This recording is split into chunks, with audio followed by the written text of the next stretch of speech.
Untuk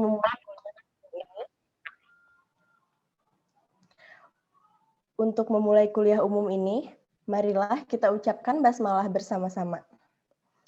Bismillahirrahmanirrahim. Sebelum kita lanjut ke acara inti, alangkah baiknya kita sejenak mendengarkan lagu Indonesia Raya dengan sikap sempurna. Saya ingatkan kembali kepada teman-teman untuk mengaktifkan kameranya dan untuk menonaktifkan mikrofonnya. Terima kasih.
Baik, selanjutnya ada sambutan dari Dekan Fakultas Ekonomi dan Bisnis Universitas Muhammadiyah Bandung kepada yang terhormat Bapak Dr. Andes Ia Kurnia MPD, dipersilahkan. Terima kasih Saudari MC. Bismillahirrahmanirrahim. Assalamualaikum warahmatullahi wabarakatuh. Waalaikumsalam. Alhamdulillahirrabbilalamin. Assalatu wassalamu ala asrofil anbiya'i wal mursalin wa ala alihi wa sahbihi ajmain. Asyhadu an la ilaha illallah wahdahu la syarikalah wa asyhadu anna Muhammadan abduhu wa rasuluh. Yang saya hormati para kaprodi, Bapak Ibu dosen yang mungkin ikut menghadiri kegiatan ini.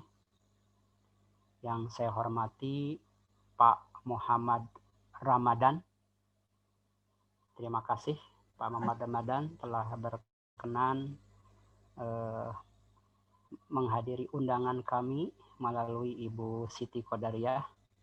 Salam kenal Pak Muhammad Ramadan dari Fakultas Ekonomi Bisnis Universitas Muhammadiyah Bandung. Yang saya hormati dan yang saya banggakan para mahasiswa yang hadir mengikuti kuliah umum virtual ini. Yang saya hormati Bapak Ibu semua yang berkesempatan hadir pada hari ini. Pertama-tama puji dan syukur kita panjatkan kehadirat Allah Subhanahu wa taala bahwasannya alhamdulillah sampai dengan hari ini kita masih diberikan kesehatan sehingga bisa melaksanakan berbagai aktivitas seperti biasanya walaupun kondisi saat ini berbagai aktivitas kegiatan dibatasi ya karena kondisi COVID Corona yang semakin meningkat sehingga perlu juga disampaikan ke Pak Muhammad Ramadan, sekarang di Kota Bandung juga diberlakukan PPKM ya, sampai dengan tanggal 20 Juli. Salawat dan salam semoga dilimpahkan kepada Nabi kita, Nabi besar Muhammad, Nabi akhir zaman. Bapak Ibu yang saya hormati, atas nama pimpinan Fakultas Ekonomi Bisnis ya, pada khususnya, mohon maaf.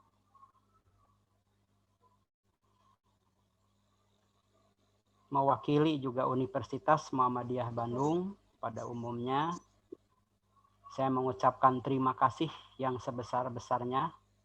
Yang pertama kepada Pak Muhammad Ramadan yang telah berkenan memenuhi undangan kami melalui Ibu Siti Qadariyah.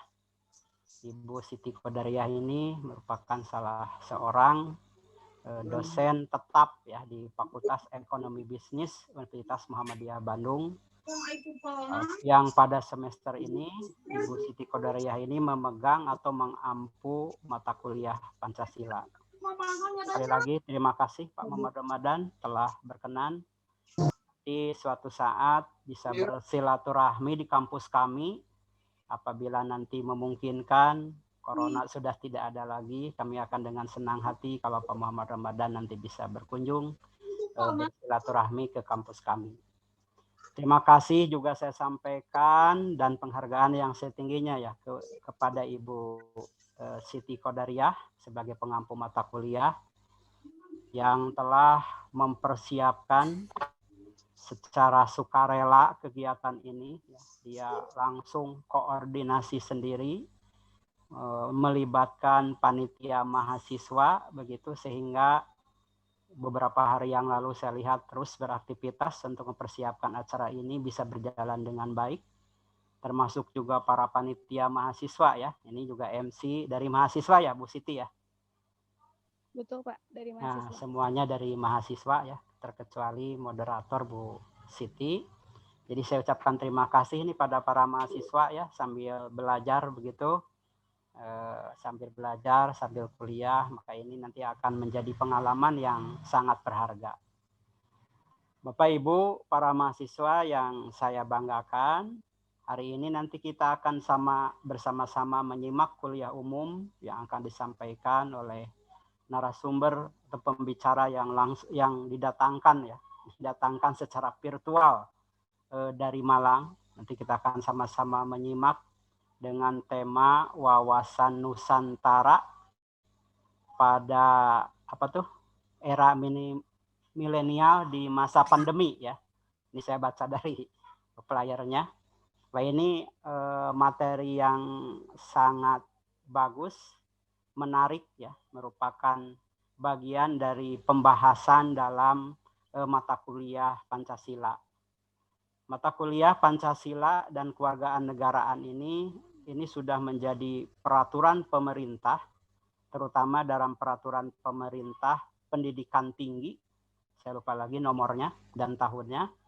Yang jelas dalam peraturan tersebut bahwa pendidikan Pancasila dan Kewargaan Negaraan itu merupakan kuliah wajib, mata kuliah wajib yang harus diikuti oleh semua mahasiswa, berbagai prodi, berbagai fakultas, baik itu pada semester awal ya ataupun pada semester kedua. Yang jelas semua mahasiswa wajib mengikuti. Bahkan ketika di era saya dulu tahun 87, 86, mungkin para mahasiswa sekarang belum lahir ya. Belum lahir gitu. Itu mata kuliah Pancasila bahkan diberikan kepada calon mahasiswa baru. Jadi sebelum jadi mahasiswa baru, saya diwajibkan mengikuti kuliah umum Pancasila selama sebanyak 100 jam. Anda bisa bayangkan waktu itu disebutnya penataran P4 pola 100 jam. Gitu ya, bukunya tebal sebegini sampai sekarang saya ada tuh di rak perpustakaan. Jadi saya harus mengikuti selama 100 jam yang dibagi ke dalam 2 minggu. Kalau tidak salah, lupa lagi kan itu puluhan tahun yang lalu ya. 2 minggu dari jam 7 pagi sampai jam 5 sore. Begitu. Itu mengikuti pola P4 penataran Pancasila selama 100 jam. Dibagi ke dalam 2 minggu sehingga dari pagi sampai sore. Nah, diselingi dengan acara-acara kemahasiswaan. Jadi 2 minggu itu full, betul-betul full. Kita mengikuti itu. Itu bagaimana pada saat itu bagaimana wajibnya mahasiswa memahami ya tentang Pancasila dan kewargaan negaraan. Sampai harus mengikuti 100 jam, bahkan diberikan sertifikat secara khusus kepada mahasiswa baru yang mengikuti selama 100 jam. Saya dapat sertifikatnya waktu itu, bahkan sertifikat tersebut itu diberlakukan ketika akan ujian sidang. Nah, saya ketika akan ujian sidang di semester 8 itu untuk menjadi sarjana, maka sertifikat terus diperlihatkan sebagai syarat. Dimohon untuk menonaktifkan mikrofonnya. Gitu ya. Sebelum ujian sidang, sertifikat itu harus diperlihatkan. Ketika tidak ada sertifikat tersebut, maka tidak boleh mengikuti sidang. Nah, saya karena mengikuti full 100 jam dan dapat sertifikat, maka tidak ada kesulitan ketika kemudian harus memperlihatkan sertifikat itu dan saya lulus dalam ujian sidang. Nah, itu saya hanya menceritakan saja bagaimana pentingnya calon mahasiswa maupun nanti lulusan memahami tentang Pancasila. Nah, wawasan Nusantara ini, wawasan kebangsaan ini merupakan bagian penting dalam pembahasan mata kuliah Pancasila. Ya. Mungkin aplikasi dari wawasan Nusantara itu pada prinsipnya bagaimana kita memahami lingkungan kita, begitu ya, yang sangat beragam, baik geografis ya, lingkungan kita ada berbagai pulau, beribu-ribu suku, ratus-ratusan bahasa kalau tidak salah. Nah, bagaimana hal itu kemudian kita ada di dalamnya. Maka wawasan Nusantara itu akan menjadi sangat penting. Ya. Terlebih dalam suasana seperti sekarang ini, ya, di mana aktivitas dibatasi, ya, karena ini dalam keadaan ini ya darurat begitu. Suasana semua dibatasi, berkerumun kan dibatasi, kemudian termasuk silaturahmi juga dibatasi, beribadah ke masjid juga dibatasi, dalam arti bukan berarti tidak boleh ibadah, begitu ya, karena tidak boleh berkerumunnya itu. Ibadah dalam protokol kesehatan kan boleh saja, begitu. Nah, ini juga merupakan sebetulnya aplikasi dari wawasan Nusantara. Kita menggunakan masker, misalnya ya, ketika kita keluar atau mau berkumpul dengan beberapa orang, kenapa kita harus pakai masker? Masker itu kan sebetulnya bukan hanya untuk menjaga kesehatan kita, tetapi juga kesehatan orang-orang di lingkungan kita. Itu ya, itu menurut saya aplikasi wawasan Nusantara yang paling applicable misalnya. Nah, karena ketika kita bermasker, walaupun kita merasa sehat, orang Sunda nyebutnya jag-jagwa ringkas begitu. Kenapa tetap harus pakai masker begitu? Karena kita tahu kan ahli-ahli epidemiologi mengatakan bahwa orang yang kelihatannya sehat sekarang ini bisa saja dia membawa, tetap ada virus-virus itu di dalamnya, tetap ada. Jadi potensi untuk menyebarkan virus itu tetap ada. Oleh itu, walaupun kita dalam kondisi sehat, tetap harus menggunakan masker. Bukan hanya melindungi diri kita sendiri yang merasa sehat begitu, tetapi orang-orang yang nanti akan kita berkomunikasi di dalamnya, lingkungan kita, gitu ya. Kalau di rumah istri, anak, kemudian di luar rumah tetangga, di kantor rekan-rekan kita. Nah, itulah mungkin salah satu saja ya. Nah, nanti kita akan sama-sama menyimak ya dari narasumber yang luar biasa pada hari ini, bagaimana kemudian pengejawantahan dari wawasan Nusantara ini. Tidak banyak yang akan saya sampaikan, pada prinsipnya saya mengucapkan terima kasih kepada berbagai pihak, Ibu Siti Qodariah, dosen pengampu Pancasila, terutama saya terima kasih pada narasumber yang berkenan hadir pada kegiatan ini. Terima kasih kepada mahasiswa yang saya banggakan. Demikian, mudah-mudahan acara ini berjalan lancar sesuai dengan harapan kita semua. Terima kasih. Alhamdulillahirrahmanirrahim. Assalamualaikum warahmatullahi wabarakatuh. Waalaikumsalam warahmatullahi wabarakatuh. Waalaikumsalam. Baik, terima kasih Bapak Dekan. Semoga dapat memotivasi kita semua ya. Saya sebagai MC, saya serahkan untuk acara selanjutnya kepada moderator yaitu Ibu Siti Qodariah SSM Hum. Kepadanya saya persilahkan. Saya ingatkan kembali kepada teman-teman untuk menonaktifkan mikrofonnya dan mengaktifkan kameranya, dan absen akan diberikan di akhir acara. Terima kasih.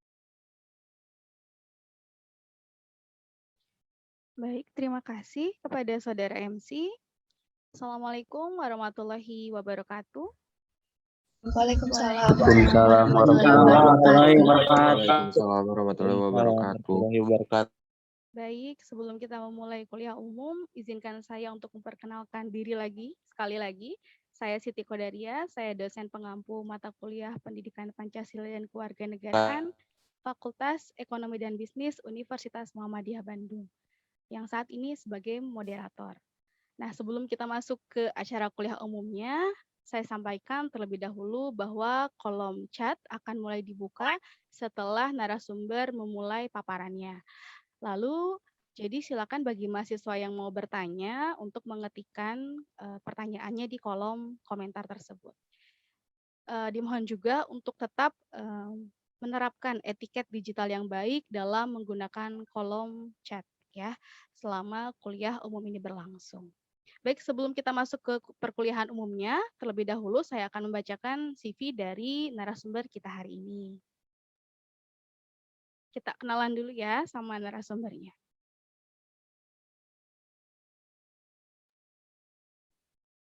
Oke. Narasumber kita hari ini bernama Bapak Muhammad Ramadana Alfaris, SSMSI. Beliau adalah dosen di Fakultas Hukum Universitas Widya Gama Malang. Riwayat pendidikan beliau menyelesaikan studi S1-nya di Universitas Pajajaran pada tahun 2006 hingga 2011. Kemudian melanjutkan studi masternya di Universitas Muhammadiyah Malang 2014 sampai 2016. Kemudian sekarang melanjutkan lagi studi pascasarjananya di Universitas Widya Gama Malang, mengambil konsentrasi hukum kenegaraan. Ya. Selanjutnya, beliau pun aktif untuk menyampaikan publikasi serta untuk publikasi oral ya secara dari pertemuan, seminar ilmiah, penelitian, ataupun artikel ilmiah. Akan saya bacakan. Yang pertama adalah Seminar Nasional Pembangunan Sosial dalam Menghadapi Masyarakat Ekonomi ASEAN. Ini dilaksanakan di Universitas Muhammadiyah Malang pada program studi pascasarjana ya. Lalu selanjutnya ada Praktik Pendidikan bagi Penyandang Disabilitas dari PSLD Universitas Brawijaya. Dan beliau pun aktif secara berturut-turut mengikuti Conference on Innovation and Application of Science and Technology di Universitas Widya Gama Malang berturut-turut dari tahun 2018 hingga tahun 2020. Selanjutnya, ya, beliau pun aktif sebagai pembicara di berbagai workshop ataupun webinar ya. Yang terakhir ini ada webinar public speaking, kemampuan berbicara di depan umum untuk meningkatkan kualitas diri di era milenial. Ini dilaksanakan di Fakultas Teknik Universitas Widya Gama Malang tahun 2021 ini. Selanjutnya, nah, beliau pun aktif untuk mempublikasikan buku ya. Publikasikan buku ini kurang lebih ada sekitar 5 buku yang sudah beliau publikasikan sejak tahun 2018. Yang pertama ada modul pembelajaran inovasi pendidikan Pancasila. Ini diterbitkan oleh Universitas Widya Gama Malang tahun 2018. Selanjutnya ada Buah Pikiran, sebuah pendapat perspektif kewarganegaraan generasi milenial. Ini dipublikasikan oleh AE Publishing. Ini adalah anggota IKAPI. Diterbitkan tahun 2019. Selanjutnya ada peningkatan kualitas pewangi bioaktif teknologi tepat guna bagi industri kreatif rumahan. ini juga di Universitas Widyagama Malang tahun 2019.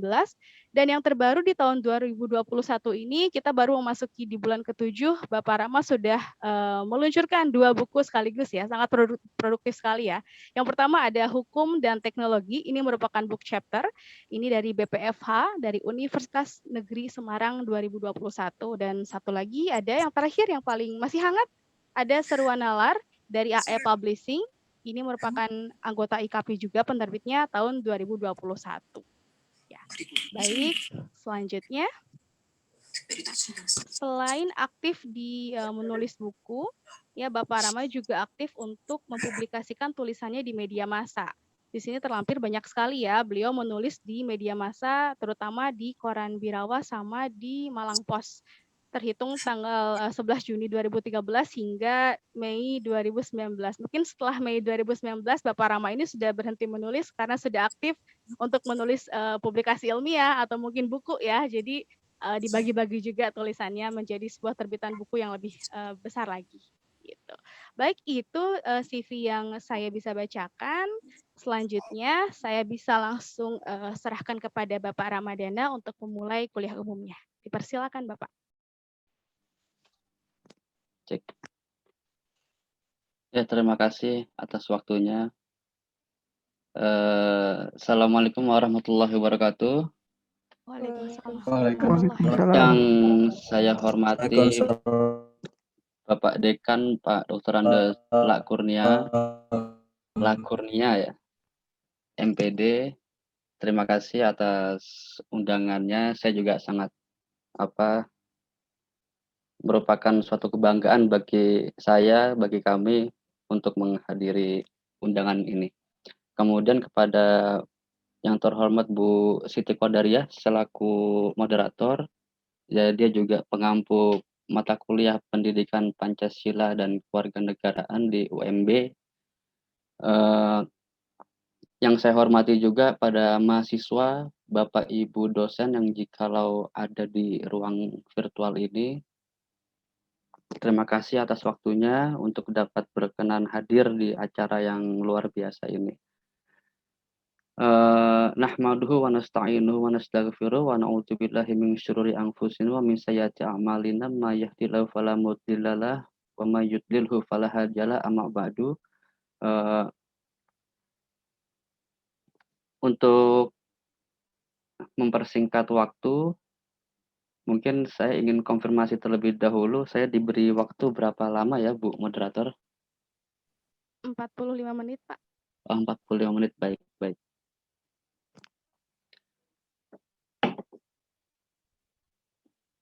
Saya bisa izin share screen ya? Boleh, Pak, sudah jadi co-host. Oh, enggak. Terima kasih.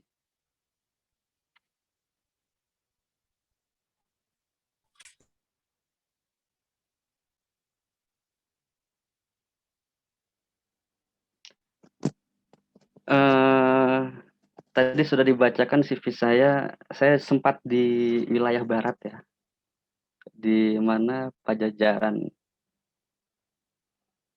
Jadi, tapi ketika pada saat itu di sana, logat saya pun berubah. Logat saya aksen itu nada bicara saya agak lemah, lembut. Kumaha kemana gitu kan.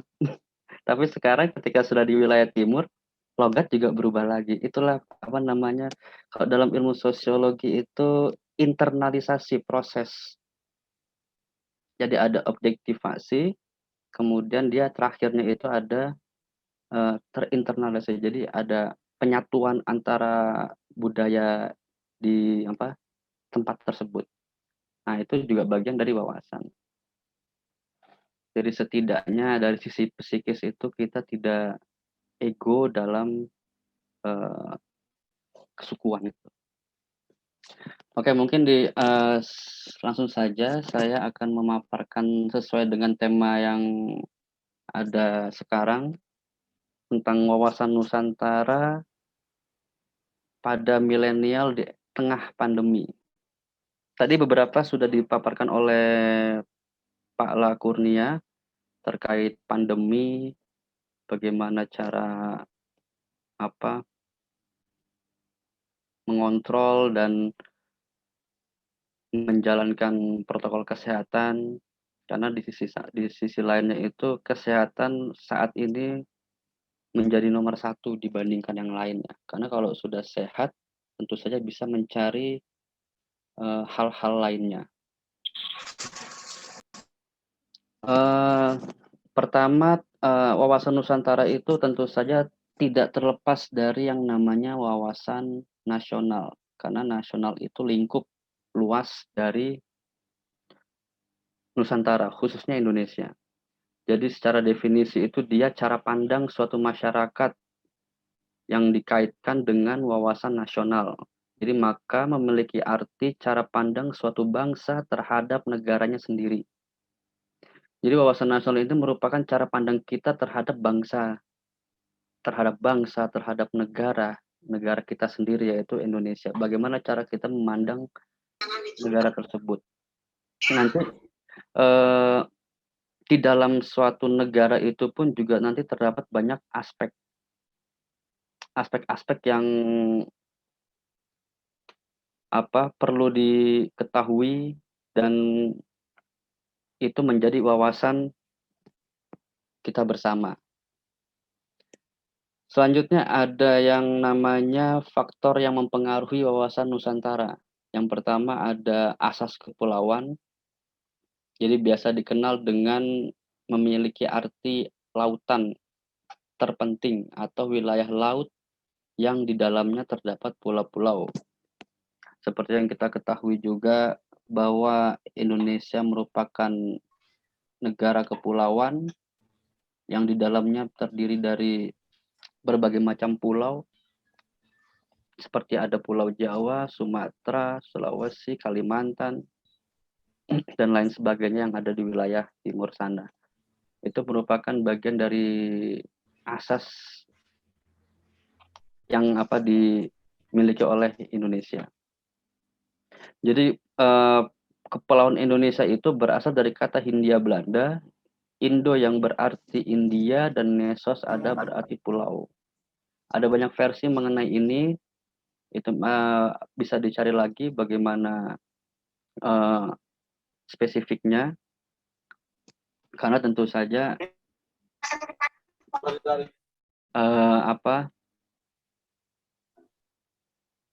Indonesia ini acuannya itu adalah terdiri dari beberapa pulau-pulau dan dipisah oleh lautan. Ini beberapa konsepsi tentang wilayah kelautan. Jadi perkembangan laut internasional dikenal beberapa konsepsi. Yang pertama itu ada res nullus, jadi laut tidak ada yang memiliki. Jadi pada waktu itu sebelum adanya kesepakatan bersama dunia, laut itu tidak ada yang memiliki. Jadi siapapun itu berhak memilikinya. Kemudian berkembang ke res simunis, laut milik masyarakat dunia. Selanjutnya mer liberum, laut bebas untuk semua. Keempat, mer clausum, laut sepanjang pantai saja yang boleh dimiliki oleh negara. Nanti garis pantai ya hanya sepandang pesisir pantai itu saja. Barulah di 1982-nya ada konsep yang namanya archipelago yang disepakati oleh United Nations Convention on the Law of the Sea di PBB ketiga tahun 82. Itu disepakati archipelago itu ya konsep kelautan, negara kepulauan. Jadi paham negara kepulauan di Indonesia yang berdasarkan pada Indonesia telah mendapatkan pengakuan secara resmi oleh PBB. Ini tentang kepulauan. Jadi pada dasarnya itu negara kepulauan itu merupakan negara yang seluruhnya terdiri dari satu atau lebih kepulauan dan dapat mencakup pulau-pulau lainnya. Pulau-pulau lainnya adalah pulau-pulau yang terdapat pada batas-batas wilayah negara tersebut. Kemudian yang kedua ini laut teritorial. Dia lebarnya tidak melebihi 12 mil, diukur dari garis pangkal Sedangkan garis pangkal adalah garis air surut terendah sepanjang pantai. Sedangkan perairan pedalaman dia merupakan wilayah sebelah dalam daratan atau sebelah dalam garis pangkal. Nah, yang keempat ini zona ekonomi eksklusif. Jadi di beberapa laut itu ada zona tersendiri yang dinamakan zona ekonomi, yang mana tidak boleh melebihi 200 mil laut dari garis pangkal. Seperti yang dulu pernah diberitakan di beberapa media, sempat terjadi gejolak di mana Laut Natuna itu yang merupakan zona ekonomi yang negara sebelah mengklaim lah segala macam. Nah itu kalau dilihat merujuk kemana, berarti harus merujuk kepada kesepakatan PBB itu. Jadi biar tidak asal mengklaim. Nah itu itulah yang merupakan zona ekonomi eksklusif Indonesia. Kemudian landas kontinen. Dia itu negara berpantai meliputi dasar laut dan tanah di bawahnya yang terletak di laut teritorialnya. Laut teritorial ini berarti laut yang ada di teritorialnya ya, di wilayahnya. Selanjutnya wawasan dalam pembangunan nasional. Ada 3 aspek di sini, kebulatan wilayah dalam segala isinya. Tadi seperti kebulatan wilayah, berarti kebulatan wilayah negara Indonesia, mulai dari Sabang sampai Merauke, itu merupakan satu kesatuan negara Indonesia. Dan seyogianya harus memiliki kedaulatan penuh dari berbagai aspek kedaulatan.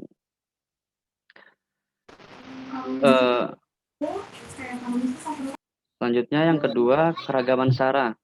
SARA dalam kebangsaan. SARA ini berarti dia suku, agama, ras, antar golongan. Bagaimana kita memahami keragaman suku, keragaman agama, ras juga, kemudian antar golongan. Nah, kalau menilik lebih jauh lagi, berarti kita harus flashback sedikit gitu ke belakang.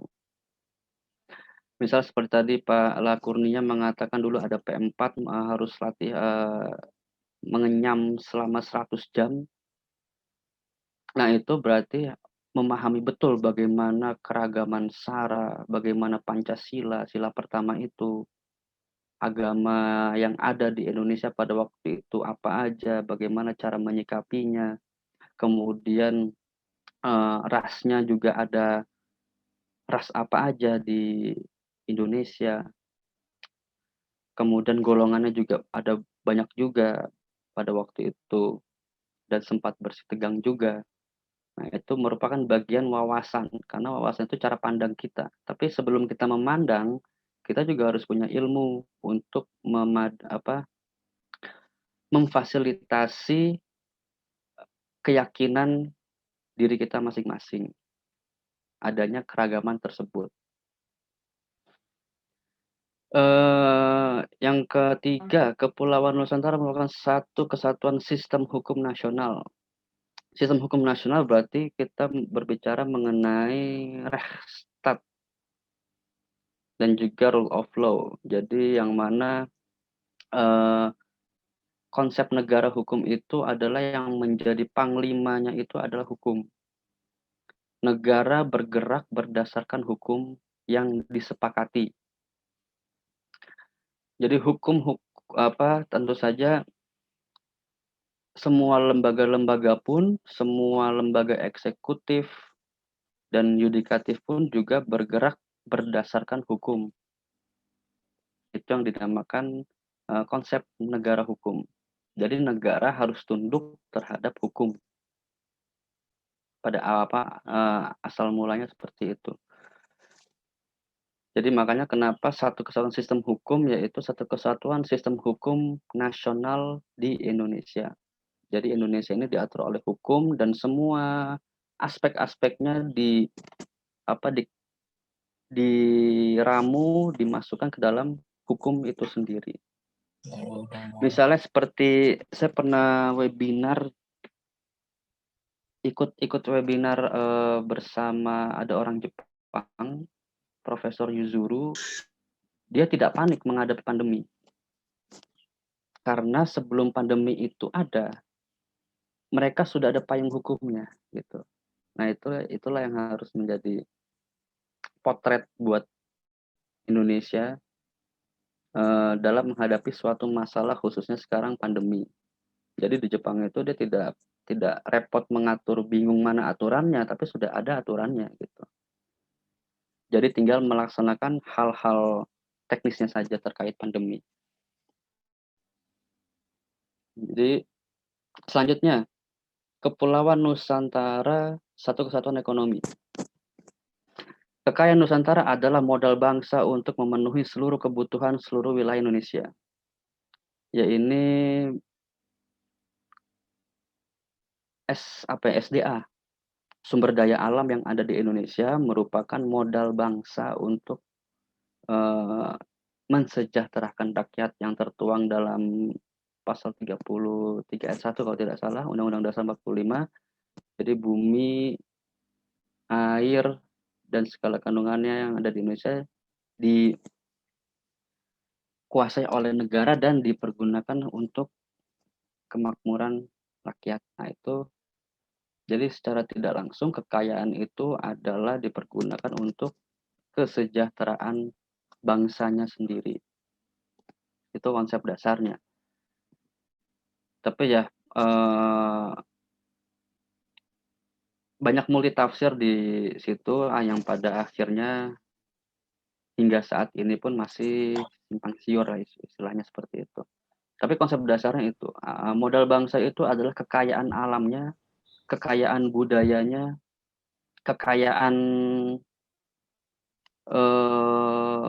kulturnya, itu menjadi modal kita untuk bisa fight lagi seperti dulu kala. Kemudian tingkat perkembangan ekonomi harus seimbang.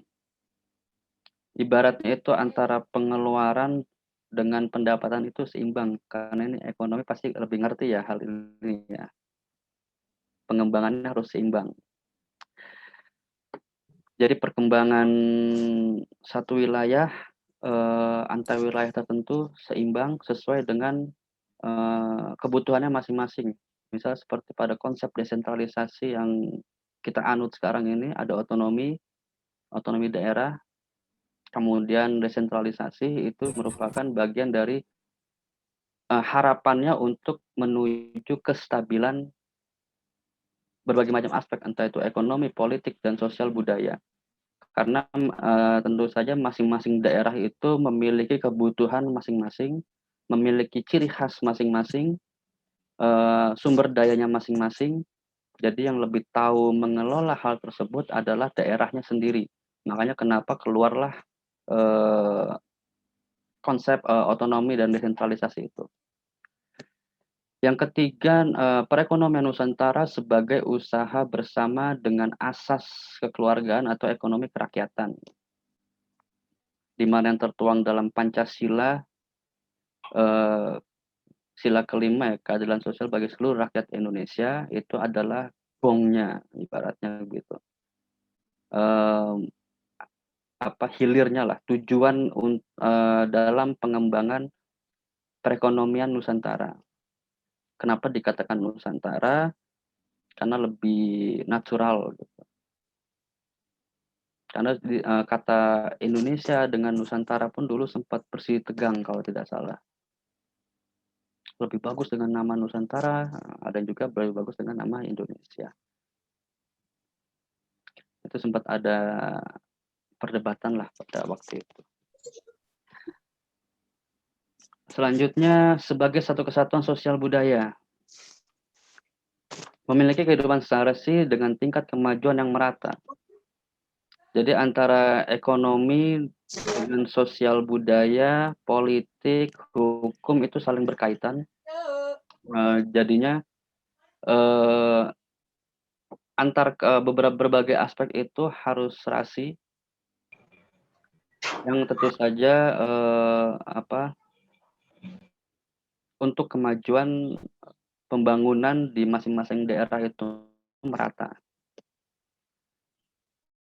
Yang kedua, keragaman sebagai kekayaan bangsa Indonesia yang harus dijaga. Tadi keragaman berarti masuk ke arah budaya. Kultur budaya Indonesia ini harus dijaga karena itu bagian dari modal budaya kita, modal budaya Indonesia yang itu menjadi amunisi yang kuat sebenarnya. Dan itu harus dijaga. Ada beberapa penerapan di sini tentang wawasan Nusantara. Ada beberapa poin, 4 poin. Yang pertama, konsepsi Nusantara di forum internasional menjadi bagian integral dari wilayah yang harus dijaga. Yang kedua, perluasan sumber daya alam yang berada di daerah teritorial Indonesia. Jadi perluasan wilayah itu harus ibarat itu tadi pengembangan tadi. Sumber daya alam yang ada di Indonesia harus dikembangkan untuk kebutuhan masyarakatnya. Yang ketiga, pertahanan keamanan rakyat secara komprehensif dari ancaman. Ini umum, jika ditafsirkan lagi ini luas. Keamanan rakyat yaitu keamanan dari berbagai macam tindak kejahatan, entah itu diskriminasi, entah itu teror, entah itu termasuk wabah ini. Jadi seolah-olah rakyat menjadi merasa takut gitu kan, jadi terancam atau sebagainya. Itu bagian dari pertahanan keamanan. Keamanan cyber pun juga demikian di era sekarang. Itu bagian dari keamanan rakyat. Jadi pada dasarnya bagaimana caranya rakyat itu merasa aman berada di negara tersebut. Bidang sosial budaya terintegrasi dengan semboyan Bhinneka Tunggal Ika atau Bina Ika Tunggal Ika. Bina itu, tunggal itu. Ika itu artinya itu ya. Kalau satu itu Eka. Ika ya itu. Bina itu, tunggal itu. Jadi kalau kalian melihat patung Garuda Pancasila, nah itu yang dibina itu yang ada di depan itu. 5 sila itu yang ada gambar bintang dan lain sebagainya itu dibina. Gitu. Menjadi satu. Ini dalam Seloka Amputan Tular. Kalian bisa baca buku referensi kursus Pancasila bersama Soekarno punyanya UGM Press kalau tidak salah. Itu ada di halaman 116 kalau tidak salah. Tentang Bhinneka Tunggal Ika. Jadi Bhinneka Tunggal Ika itu dari kata Bina Ika Tunggal Ika. Jadi dia lebur dia itu seperti diperas jadi ada penyatuan kata Bhinneka. Selanjutnya wawasan Nusantara terhadap globalisasi di tengah pandemi. Nah, ini berarti cara pandang kita terhadap global, dunia global, pandemi pun juga global, skala dunia, bukan nasional lagi, tapi udah dunia. Dan indikator masing-masing negara pun juga berbeda-beda. Nah, itu merupakan cara pandang suatu masyarakat terhadap negara secara global. Ada beberapa tantangan di sini, di era milenial ya. Yang pertama ada dunia tanpa batas atau biasa disebut globalisasi. Kalau kalian punya handphone yang saat ini pasti lebih cenderung borderless, tanpa tepi. Nah, itulah itu ibaratnya globalisasi seperti itu, tidak ada garis tepinya. Yang dia harapkan seperti itu. Jadi kita bisa komunikasi dengan negara lain, kita bisa tahu apapun di negara lain, berita cepat dan kita bisa mengetahuinya. Itu dunia tanpa batas. Dan merealisasikannya tentu saja melalui nirkabel. Nirkabel itu internet ya. Yang kedua ada era kapitalisme. Kalau mendengar era kapitalisme ini berarti era di mana yang kaya lebih kaya, yang miskin semakin miskin. Tidak ada kemerataan. kalau kita mengacu kepada era kapital. Kalau kalian mendengar PT-PT yang belakangnya kapital, ya berarti itu dia hanya yang mengurusi tentang kapital, entah itu dia memutar uang segala macam, itu kapital. Isme itu kan pahamnya. Nah, jadi era tersebut sebenarnya bukan hal yang baru ya ini. Ini tuh di era 90-an juga sudah ada kok itu. Makanya kenapa kalau kurs kita itu selalu meningkat ya. Selalu naik. Kemudian kesadaran warga negara. Nah, dengan adanya tadi dunia tanpa batas itu dan era kapitalisme dan masuknya berbagai macam paham-paham, nah itu harus menjadi wawasan bangsa kita untuk bisa sadar terhadap negara kita sendiri gitu. Jadi warga negara juga harus ada kesadaran yang penuh terhadap bangsanya sendiri. Yang mana ada beberapa yang melatar belakangi hal-hal tersebut, misal seperti peradaban manusia yang selalu terus bergerak dalam masyarakat global, kemudian menyentuh seluruh aspek penting bagi kehidupan. Aspek penting ini aspek penting kita untuk hidup.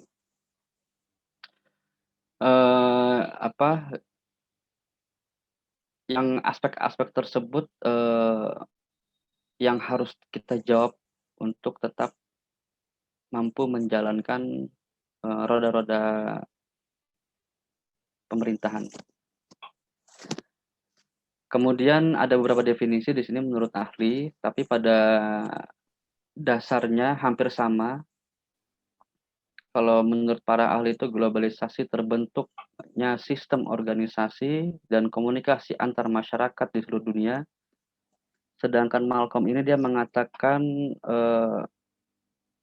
proses sosial di mana halangan-halangan bersifat geografis pada tatanan sosial dan budaya semakin menyusut.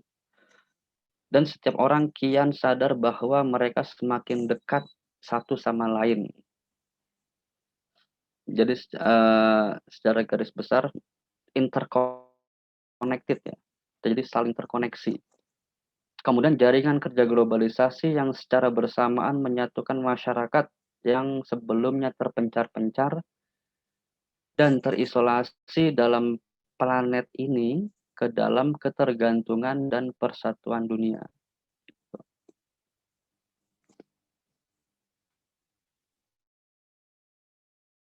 Ini prosesnya bagaimana globalisasi terjadi hingga pada modernisme. Jadi melalui sains. Jadi kalian mahasiswa beruntung, kalian untuk kuliah, kalian menuntut ilmu, karena ilmu itu adalah bagian dari amunisi untuk bisa mampu merubah peradaban. Makanya harus bijak dalam menggunakan ilmu tersebut. Jadi dengan ilmu kita bisa membuat teknologi.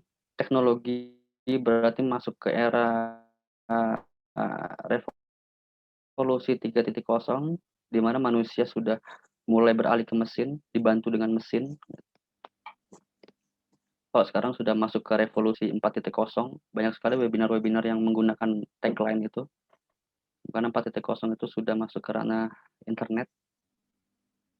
Kemudian ke seni, itulah menuju masyarakat modernisme. Sebenarnya kalau dalam konsep pembangunan, seperti teorinya W.W. Rostow, jadi harusnya ada tinggal landas di situ, di negara-negara maju itu tinggal landas. Yang cenderung masyarakatnya itu konsumerisme tinggi, gitu. Itu bagian dari modernisme. Tapi perkembangan selama ini modern itu berjalan sehingga muncullah nanti yang namanya postmodernisme. Mungkin sekarang ini sudah masuk era ke sana, postmodern, di mana postmodern itu suatu hal itu tidak pada tempatnya lagi. Ilmu yang kita pelajari sudah tidak sesuai dengan tempatnya lagi. Itu postmodern. Jadi yang misalnya contohnya gini ya, kalau kalian biasanya itu kalau secara etika sebelum makan itu harus berdoa, tapi kalau postmodern dia beda. Kalau postmodern itu ketika sebelum makan difoto dulu. Nah itu jadi ada bergeser di sana, tidak pada tempatnya lagi. Itu contoh kecil ya. Jadi jangan kalau ada yang seperti itu ya jangan kesindir. Ini dulu saya menyebutnya seperti ini. Ini tulisan terakhir saya kedua tahun 2019. Jadi dengan adanya teknologi AI atau robotika itu ada banyak aspek moral yang nanti akan bersinggungan atau tersentuh. Dia akan terjadi dehumanisasi seperti sekarang via online, lebih individual, kemudian bisa jadi ada depopulasi nantinya kalau tatanan-tatanan yang kelas menengah ke bawah itu tidak mampu bisa menyeimbangkan perkembangan tersebut. Yang tentu saja depopulasi. Ya sekarang sedang depopulasi ya, banyak yang meninggal karena COVID gitu. Jadinya apa ya? Inilah kesadaran mungkin generasi-generasi milenial yang katanya itu perlu ada wawasan-wawasan untuk sadar dalam hal seperti itu. Karena di sisi lain kita juga tidak bisa lepas dari dunia global. Kita terikat. Selama negara memiliki hutang kepada IMF, berarti kita terikat. Gitu. Selanjutnya faktor pendukung globalisasi. Berkembang pesatnya teknologi komunikasi, adanya integrasi ekonomi dunia seperti yang baru-baru kemarin sering didengungkan The New World Order, satu tatanan dunia baru katanya itu. Tapi nggak tahu bagaimana sistem skenarionya. Tapi mungkin akan menuju ke sana ya. Semua berbasis online, apapun online akan menuju ke sana dengan satu mata uang misalnya. Ya wallahu alam, nggak tahu gimana realnya. Terbukanya sistem perekonomian nasional, bebas keluar masuk barang apa saja yang melewati tapal batas. Sekarang ada dua dunia, ada online, ada offline, nyata. Barang apapun keluar masuk. Kalau dalam kita menggunakan sistem ekonomi bebas aktif, ya bebas juga, aktif juga, tanpa ada katup penutupnya. Jadi mana yang harus ditutup, mana yang harus dibuka itu masih belum clear. Gitu. Yang kedua, bebas keluar masuk biasa melewati tapal batas negara, bebas keluar masuk uang dan modal melewati tapal batas negara. Kemudian yang terakhir ini, hak kekayaan intelektual diakui seluruh anggota negara. Kalau misalnya ada yang memiliki penemuan-penemuan baru, nah itu bisa diajukan HKI istilahnya. Hak kekayaan intelektual. Ada beberapa poin di sini yang sekiranya positif dan juga negatif. Di era pandemi, terbukanya pasar yang lebih bebas. Misalnya positifnya, jadi positifnya itu di era tadi seperti Pala Kurnia mengatakan kita sudah mulai masuk darurat gitu ya, PPKM darurat. Jadi di situ harus bisa ini kita merecharge harusnya. Kita mengintrospeksi bagaimana bisa menghasilkan tetap produktif di bidang ekonomi dengan adanya pandemi ini. Kemudian lebih terbukanya pasar untuk ekspor untuk meningkatkan pembangunan ekonomi. Jadi dengan adanya platform-platform online itu bisa lebih luas positifnya. Masyarakat bisa menggali lagi ide-ide kreatif yang mungkin bisa memiliki nilai ekonomi di situ dan bisa dipasarkan juga dan menghasilkan profit tentunya. Selanjutnya lebih mudah mendapatkan investasi asing ya seperti saat ini udah lama itu juga sudah terjadi. Terbukanya dua dunia, offline dan online.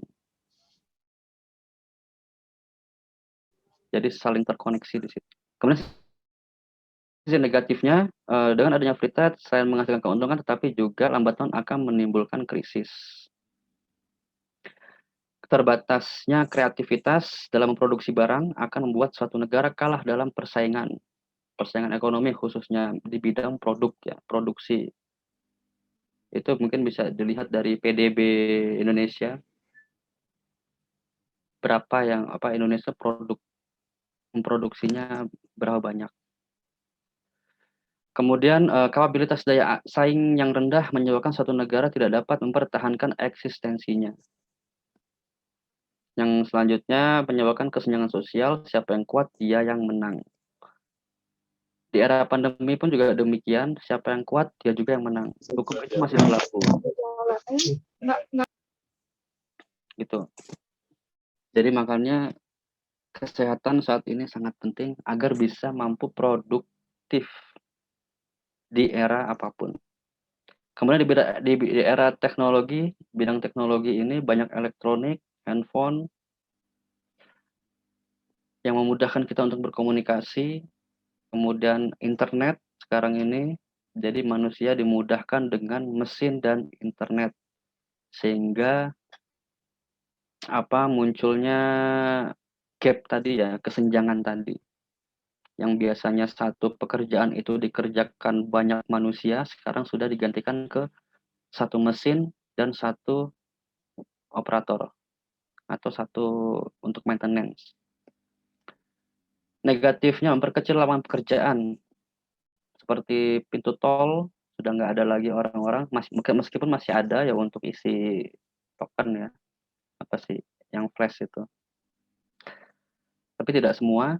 Kemudian lebih mudahnya melakukan kejahatan seperti adanya teror, berita bohong, kejahatan cyber lainnya, misalnya seperti kebohongan-kebohongan arisan atau yang online itu.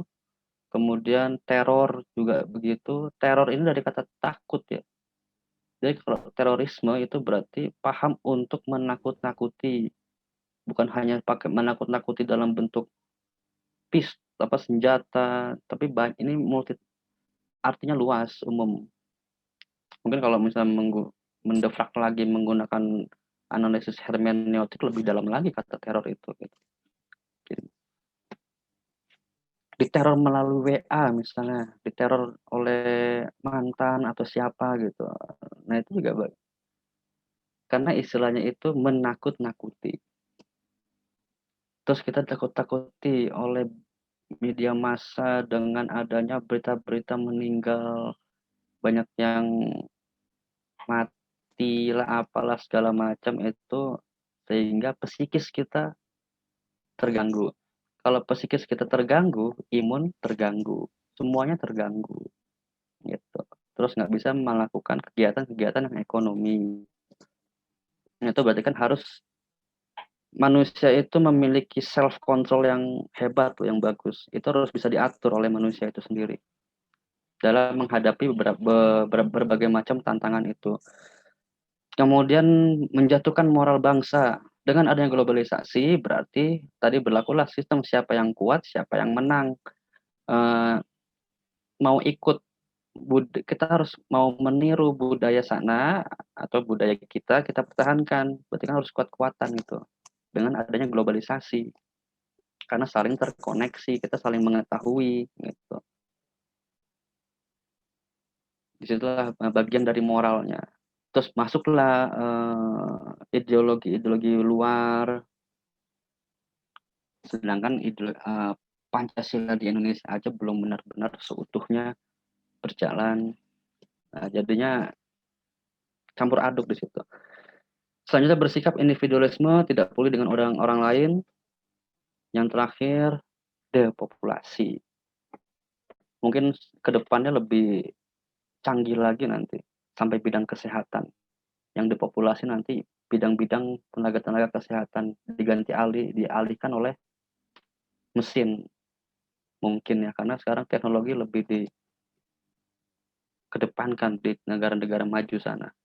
Kemudian bidang budaya era pandemi dapat meniru pola pikir bangsa, seperti sikap disiplin, kerja keras, dan saling membantu. Bukannya kita tidak boleh pro barat atau pro timur, tapi di sini mana yang konsepnya itu yang diambil itu yang baik. Kalau ada sesuatu hal yang baik itu diambil, yang tidak baik ya tidak usah diambil. Jadi bukannya kita harus misalnya pro barat, berarti harus ke Amerika. Kalau ada sesuatu yang baik di sana ya diambil, kalau tidak baik tidak diambil gitu. Jadi itulah pola pikirnya itu yang kita ambil. Kan kalau dalam Islam itu begitu. Yang baik diambil, yang batil ditinggalkan. Kemudian mempelajari budaya negara lain. Selanjutnya ada negatifnya bebas pergaulan. Di sini harus dikontrol bebasnya pergaulan bebas. Tidak adanya lagi tradisi yang dijalankan, kebudayaan-kebudayaan di negara mulai surut dan hilangnya rasa nasionalisme seperti saat ini. Karena sering ke barat-baratan, jadinya hilang. Saya mau tanya Bu Moderator, apakah masih ada waktu ya? 9 menit lagi, Pak. Oke, 9 menit lagi akan saya maksimalkan. Bismillah. Di bidang politik, pemerintahan dijalankan dengan terbuka, transparan. Jadi partisipasi melalui online, melalui masyarakat bebas mengkritik segala macam di medsos, bla bla segala macam itu transparan, terbuka. Begitupun juga demikian pemerintah juga harus terbuka dalam hal apapun. Meningkatkan partisipasi rakyat dalam pemerintahan, kemudian mendorong kreativitas rakyat sehingga menjadi alat kontrol dan pengawas yang efektif untuk mengawasi pemerintahan. Kemudian semakin banyaknya organisasi non-pemerintah, terbukanya kesempatan untuk belajar dari negara lain terkait dengan kebijakan politik. Jadi di sini nanti ada perlu digarisbawahi, kita belajar ke negara lain, tapi tidak serta-merta harus menjiplak semuanya ya. Karena harus disortir juga mana sesuai dengan kebutuhan Indonesia. Negatifnya, semakin lunturnya nilai-nilai politik yang berdasarkan kekeluargaan, musyawarah mufakat. Semakin menguatnya nilai-nilai politik yang berdasarkan semangat individualis dan kelompok. Dan yang terakhir, penyebaran nilai-nilai politik barat yang cenderung anarkis tanpa mementingkan kepentingan umum. Kalau sisi pertahanan juga dia lebih ke mana HAM, penguatan HAM. HAM kita juga sudah mulai sudah mulai surut, di mana sudah tidak ada hak pribadi. Karena semua data pribadi kita bukan rahasia lagi. Gitu. Menguatkan hukum dan pembuatan undang-undang berpihak pada kepentingan bersama, terutama pada rakyat kecil, semakin menguatkan tuntutan aparat penegak hukum yang lebih ke arah profesional. Kemudian masyarakat yang mendapatkan kontrol hukum juga dilaksanakan oleh pemerintah. Sedangkan negatifnya di sini lebih ke ketertiban berkurang, hanya menjadi tugas pihak yang berwajib, karena tidak ada kesadaran di situ. Akan semakin banyak pihak yang ingin memisahkan diri dari suatu negara karena terpengaruh oleh kasus-kasus di negara lain. Nah, itulah. Ada beberapa upaya di sini. Ini yang terakhir ya. Menghadapinya, mengamalkan nilai Pancasila dengan baik. Pancasila harus direnungkan dengan dalam. Apa itu sila pertama? Sila pertama itu dia menaungi sila-sila lainnya. Kalau kalian sudah mengamalkan sila pertama, otomatis sila-sila lainnya akan mengikuti. Kemudian meningkatkan iman dan takwa, memfilter budaya-budaya asing yang masuk, tidak serta-merta diambil semua, tapi difilter. Itulah gunanya ilmu pengetahuan untuk memfilter itu. Kemudian meningkatkan rasa nasionalis yang religius, seperti mencintai atau membeli produk dalam negeri. Meningkatkan produksi dalam negeri dapat bersaing dengan produksi negara-negara maju. Gunakan konsep ATM, amati, tiru, modifikasi bagi yang berwirausaha. Berusaha mengikuti perkembangan IPEC, dan tidak bergaya hidup hedonis seadanya aja. Oke, penyampaian dari saya itu. Terima kasih. Utamakan kesehatan Anda. Wassalamualaikum warahmatullahi wabarakatuh.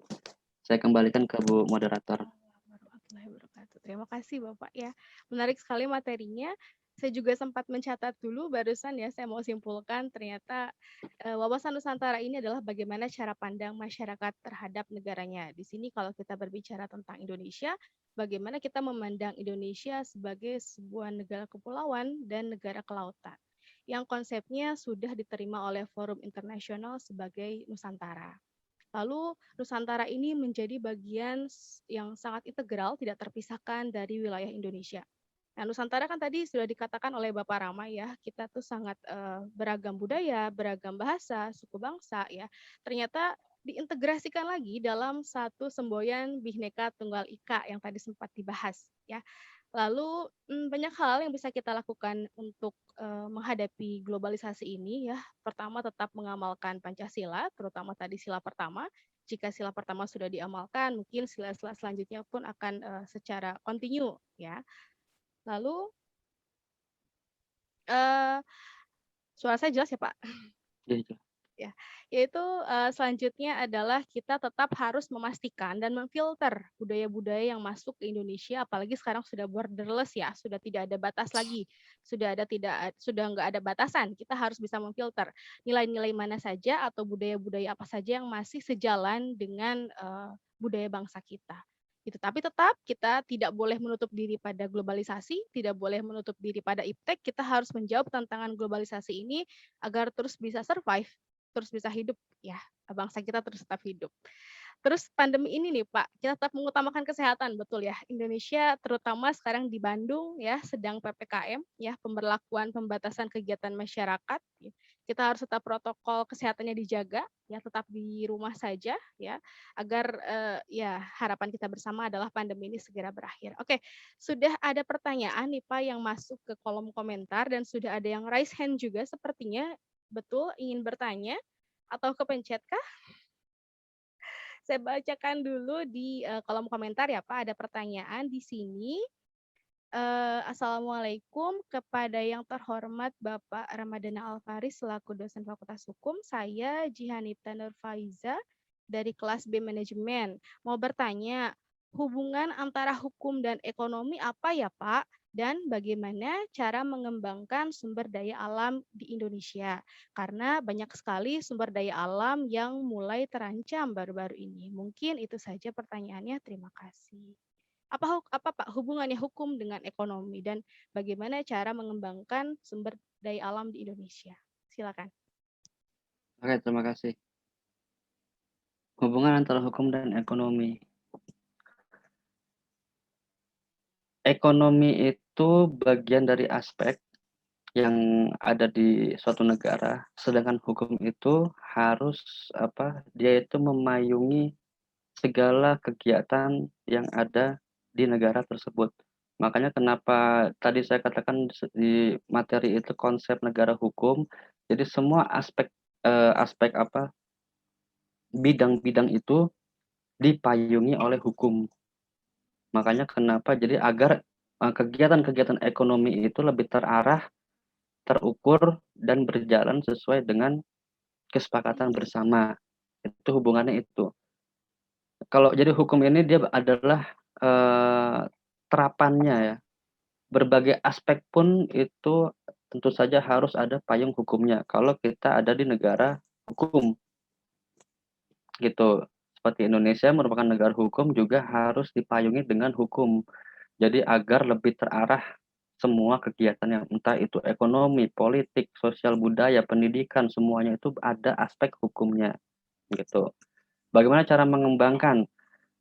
Mengembangkan apa ya? Mungkin lebih spesifiknya apa Bu Siti? Oke, Jihan gimana nih?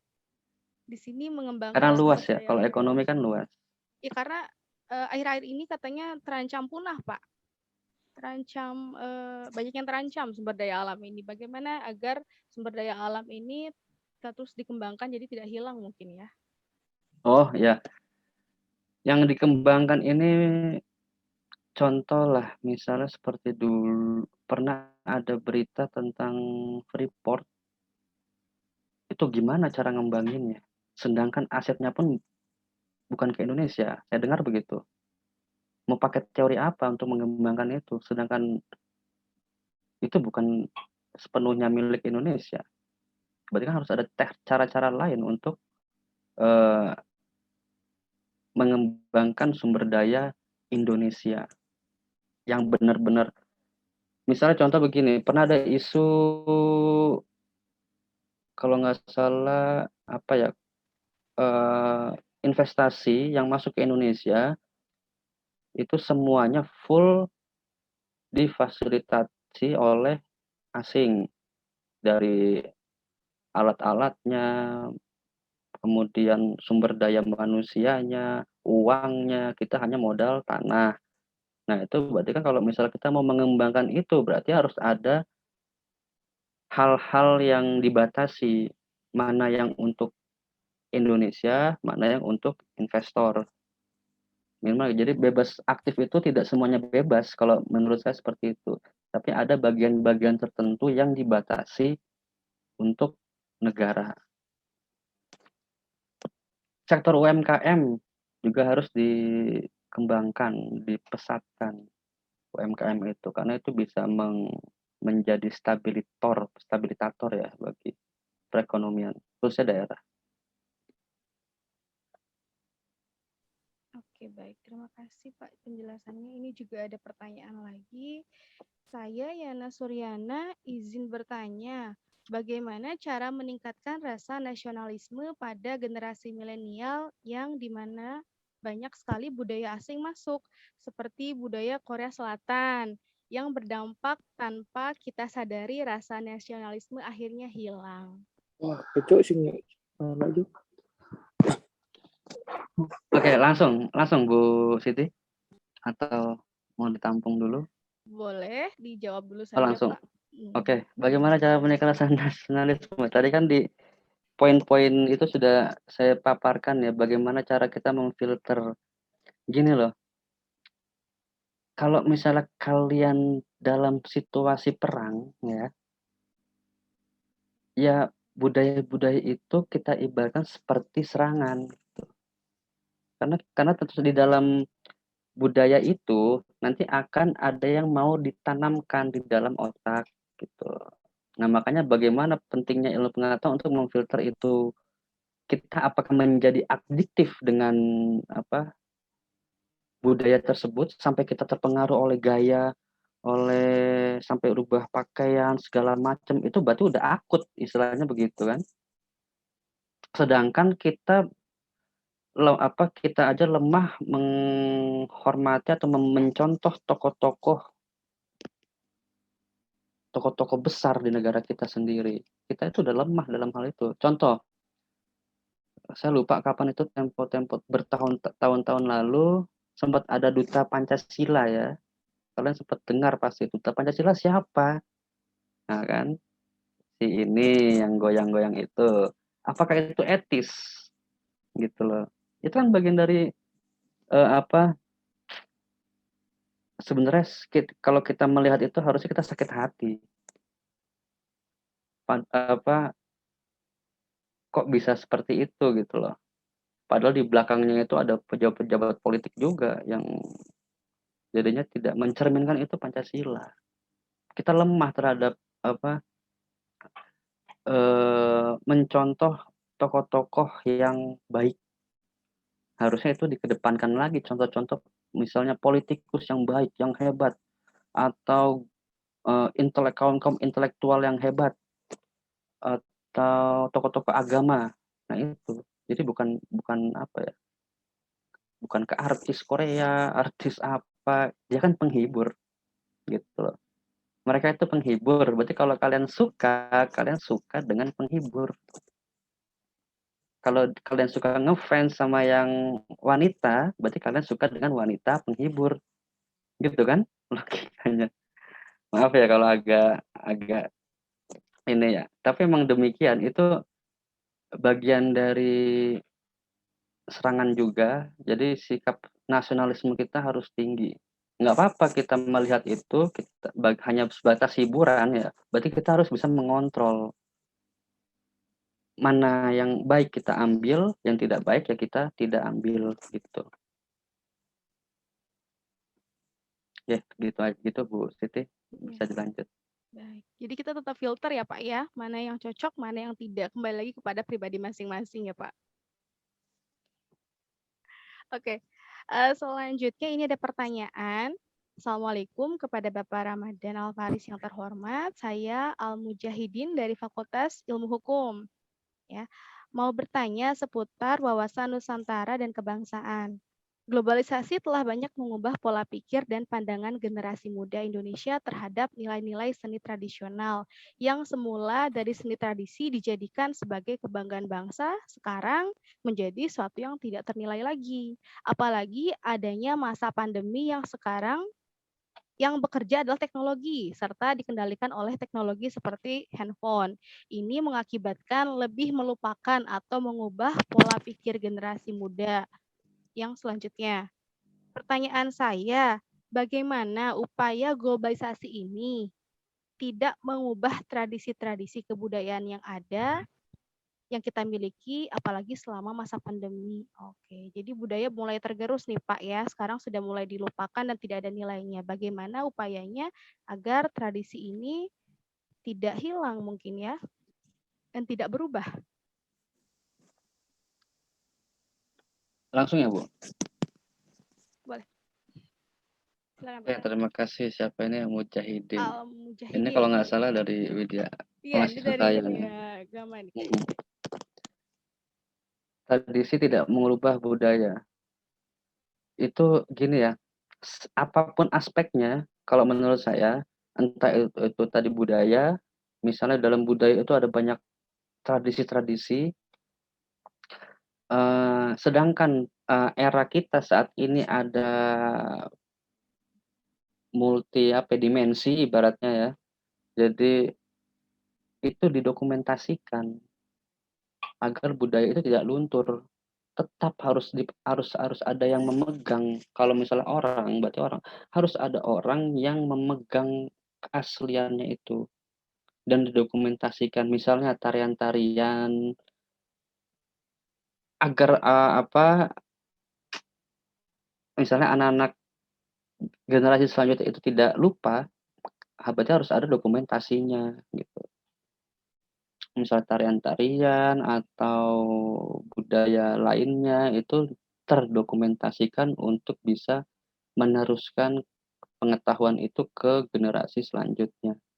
Jadi ya bagusnya tidak dihilangkan. Kalau dihilangkan ya berarti akan tertukar, gitu.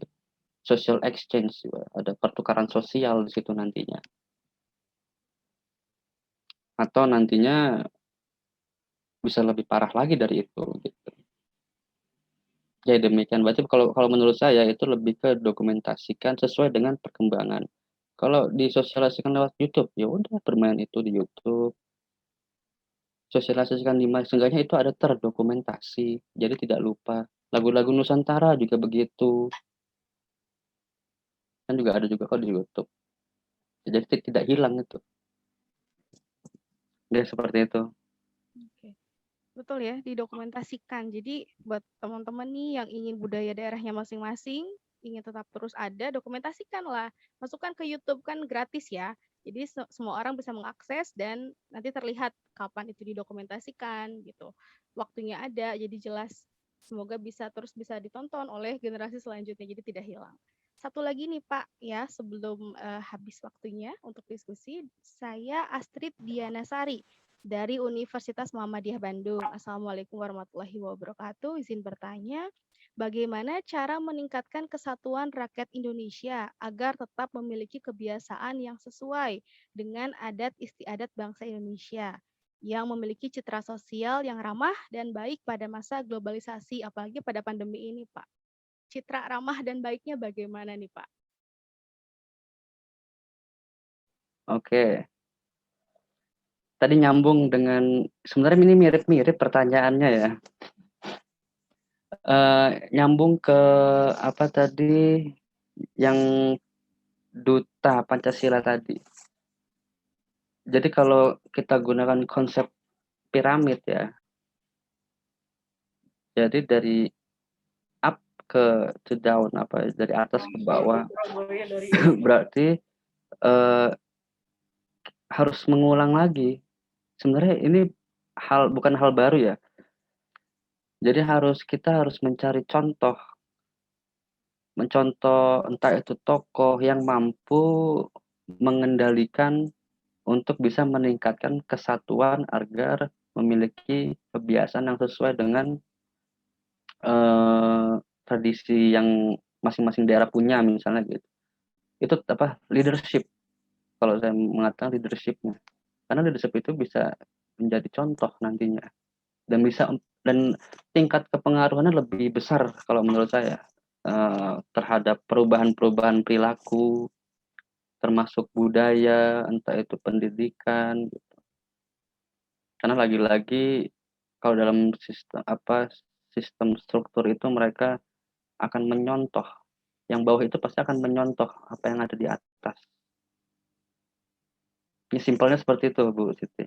Tapi kalau masih ada yang mau menyanggah silakan. Mungkin kita diskusi rileks di sini juga silakan. Iya, mangga silakan bagi ada mahasiswa yang ingin langsung bertanya, tidak melalui kolom chat, boleh raise hand-nya. Ya, kapan lagi bertanya? Ini karena jauh Bapak Rama ini ya di Malang, ya sulit untuk bertemu. Ada yang mau bertanya lagi? Silakan. Oke, saya cek lagi kolom chatnya. Oke, ada lagi ternyata satu lagi terlewat. Bagaimana cara menyikapi krisis ekonomi agar tidak semakin meningkat? Apakah dengan mengurangi panik buying yang sekarang sedang terjadi? Iya nih Pak, sekarang kan lagi rame tuh. Salah satu produk susu yang banyak dibeli orang sampai satu kalengnya hingga 50.000 itu katanya digadang-gadang bisa untuk menghilangkan corona COVID ini gitu buat yang terinfeksi. Jadi di berbagai supermarket mungkin sudah habis, bahkan di media online ya, online buying-nya udah harga satu kali 50.000 nih Pak. Bagaimana untuk menyikapinya agar tidak semakin meningkat nih? Apalagi sekarang sudah lagi masa pandemi nih Pak. Oke, cara meningkatkan krisis ekonomi agar tidak meningkat. Tadi contohnya apa? Susu bayi. Iya, susu itu Pak, susu panda itu loh Pak. Oh, susu panda. Panda dari mana? Itu susu Indonesia Pak. Itu susu Bir brand maksudnya? ya. Brand. Oh ya. Ya apa ya? Ya itu bolehlah jadi tagline ya. Kalau dalam promosi kan jadi tagline, karena ini virus, masyarakat butuh sehat, apalagi untuk menghilangkan COVID. Mungkin orang ekonomi ngerti ini, bagaimana teknik promosi ini. Jadi agar bisa menarik para konsumen harus menggunakan tagline menghilangkan corona, misalnya begitu. Tapi itu pada dasarnya kalau secara metodologis ya, benar atau tidaknya itu berarti harus ada penelitian labnya kan gitu. Itu benar menghilangkan apa tidak. Kalau menjadikan tubuh sehat bisa iya. Karena lagi-lagi kalau imunnya sehat pasti tidak terkena virus kan begitu. Konsep dasarnya itu. Berarti kan bagaimana masyarakat menjalankan pola hidup yang sehat. Entah itu misalnya tadi yang poin terakhir itu ada tidak bergaya hidup hedon. Kalian kalau mau bergaya hidup hedon juga lama-lama sakit kok. Ibaratnya itu sering makan di luar dan segala macam, entah itu bagaimana racikannya, menggunakan bahan apa kita nggak tahu. Kan dalam prinsipnya kuliner itu yang penting enak, konsumen makan suka, mau dia sakit perut mau apa sampai di rumah nggak ngurus, yang penting saya dapat profit kan begitu. Kalau dalam sistem ekonomi ya, kalau nggak kurang lebih seperti itu ya.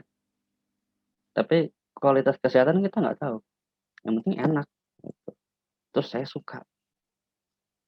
Nah, berarti harus bagaimana menghadapi itu? Ya, lagi-lagi dikontrol. gitu. Ada kontrol. Manusia itu punya sistem kontrol banyak. Jadinya untuk menekan krisis agar tidak inflasi terus. Kalau nggak inflasi, nggak mungkin sih. Pasti selalu inflasi. Karena selama hutang itu ada, bunganya bertambah, inflasi bertambah kok. Kalau menurut saya ya hematnya begitu. Ya seperti itu kurang lebih. Jadi susu yang menghilangkan corona, susu bayi, ya apapun, susu ASI loh lebih bagus. Kalau untuk bayi, ASI itu lebih bagus ketimbang formula. Nah itulah, ini lagi-lagi pilihan, Anda mau yang kimia atau yang enggak. Gitu. Berdasarkan tindakan Anda nanti, berdasarkan pengetahuan atau stock of knowledge yang Anda miliki. Itu. Oke. Ya kurang lebih seperti itu Bu Siti. Iya. Karena panic buying ini bukan hanya terjadi sehari ini ya Pak. Sebelumnya ketika corona awal ada, dulu hand sanitizer sempat habis ya. Terus salah satu barang tertentu juga diambil oleh massa, bahkan kayak bahan pokok, beras, mie instan, itu kan kita berebut karena dulu mau lockdown. Itu jadi satu hal yang apa ya, kita harusnya jadi pelajaran. Betul nggak? Ya, seperti itu. Pada akhirnya kan kita normal lagi, ya harusnya jadi kita bisa lihat ke belakang, kita sempat seperti itu, akhirnya bagaimana gitu. Malah merugikan, kayak dulu kan Pak, masker di stok sampai ratusan ribu dus ya, akhirnya kan tidak terpakai juga, terus dijual obral murah ya, harusnya bisa berkaca dari sana ya Pak ya. Ya, sama ini Bu, misalnya seperti beberapa berita yang ada di media massa, itu kalau dalam keilmuan masih sebatas ontologis, gitu. Kita nggak tahu kebenarannya. Karena kita nggak di sana, kita belum masuk ke epistemologis loh. Kita belum masuk mencari tahu, menjelajahi bagaimana itu teori itu terbangun, gitu. Yang kita tahu hanya sebatas onto. Kalau secara akademik kan begitu. Makanya disitulah pentingnya ilmu pengetahuan. Jadi pola pikir yang metodologis itu digunakan dalam menyikapi berbagai masalah kalau menurut saya seperti itu. Ada berita, sekian orang mati di kota A, B, C, D. Oh, berita itu sebatas ontologis. Ada berita itu, benar ada. Gitu. Secara virtual itu ada. Tapi diri kita sendiri, kita nggak mungkin ke sana. Secara epistemologis, kita belum mencari tahu bagaimana kebenaran yang ada di sana. Itu dari berita-berita ya. Tapi kalau itu hanya sebatas berita, ya oke, fine gitu, nggak masalah. Tapi kan ya itulah sistem kontrol itulah yang harus mengontrol, kita harus bisa memfilter itu. Kurang lebih seperti itu. Baik, makin sini makin banyak nih Pak pertanyaannya ya. Coba ya kalau kita sempat waktunya kita bahas semua. Satu lagi nih.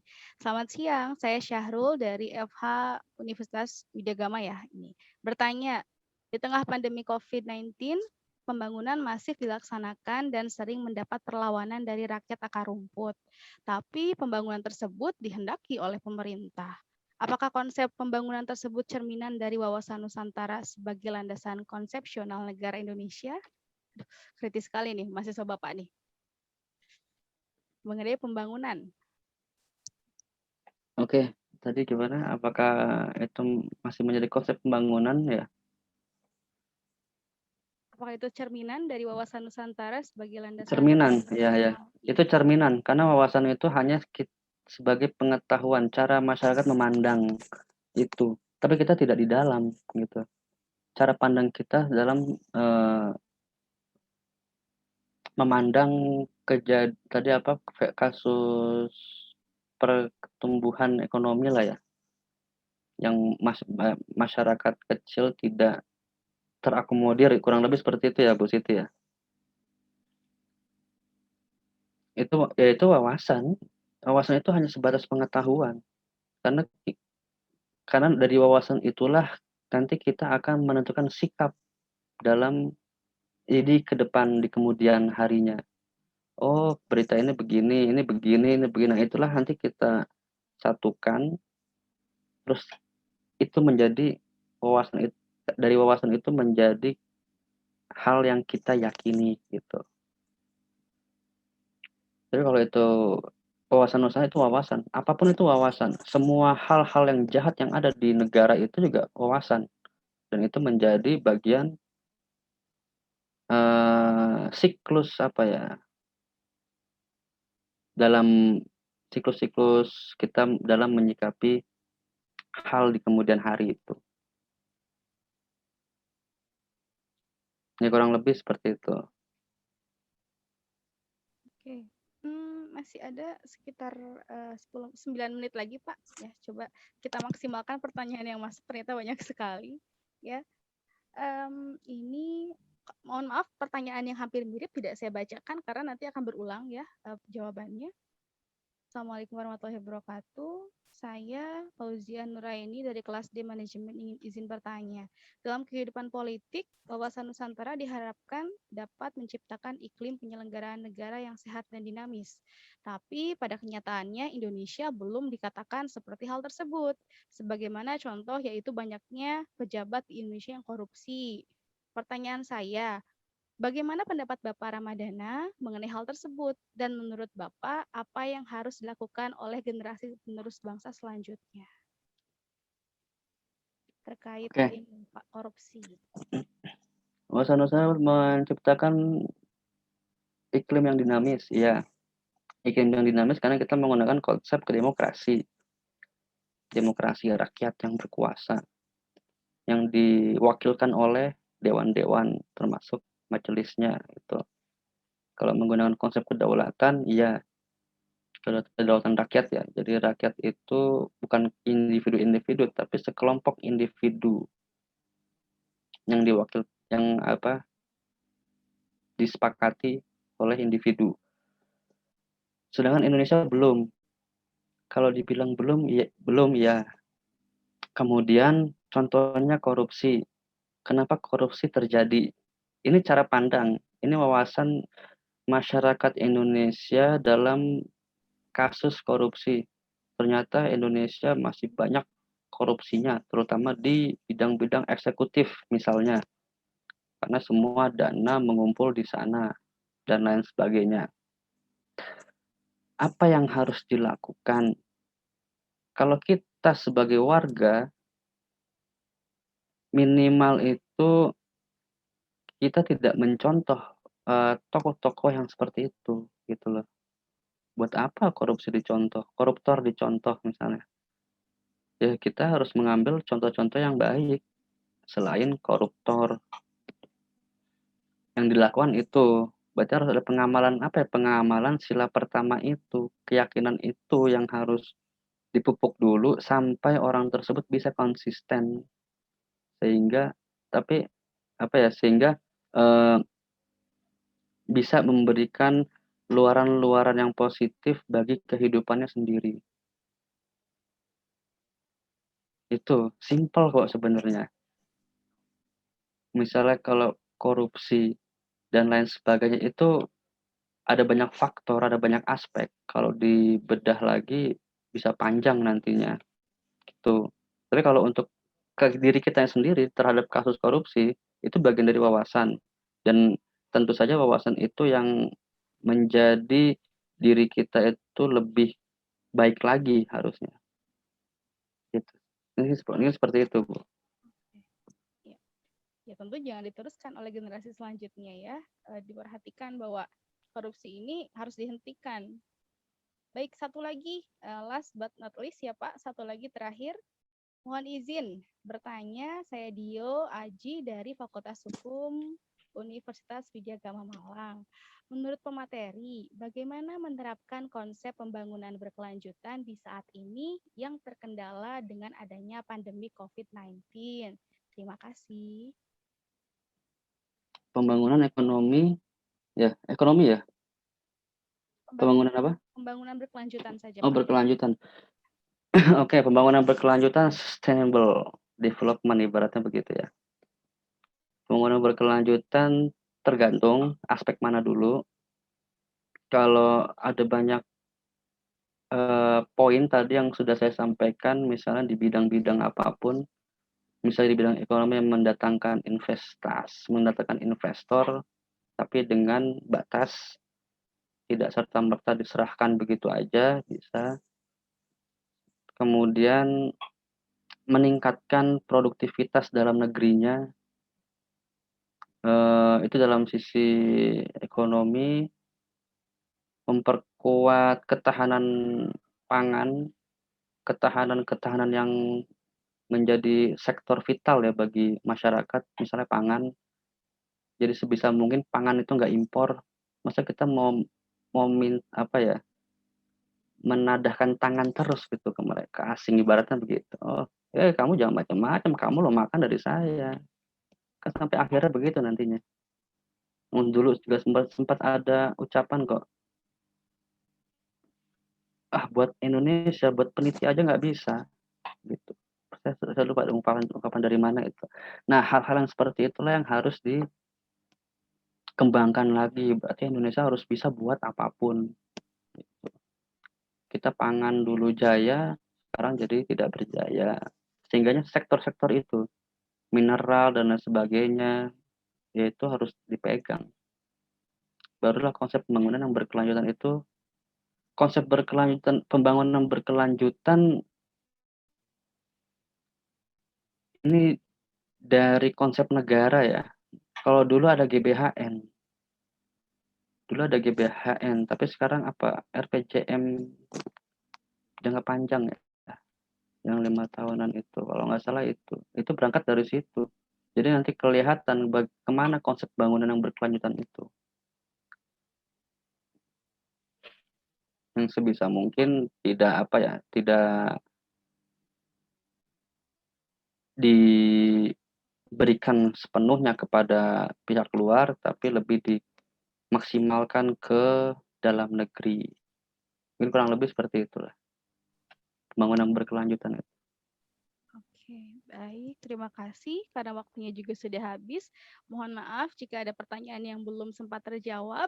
Kalau masih ingin diskusi dengan Bapak Rama, tadi di awal ada email beliau. Boleh nanti bertanya-tanya melalui email beliau. Boleh ya, Pak?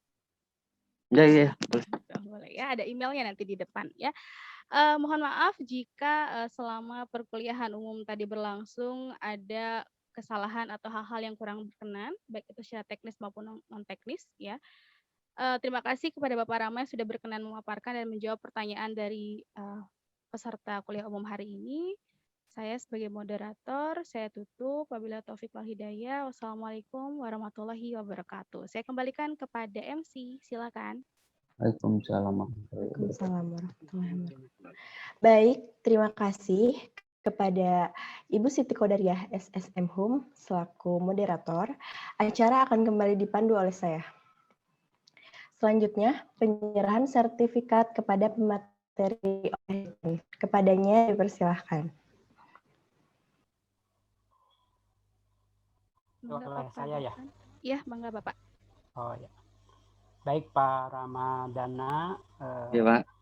ini sudah ada tampil di monitor kenang-kenangan dari FEB UM Bandung. Hanya bisa ini yang diberikan Pak.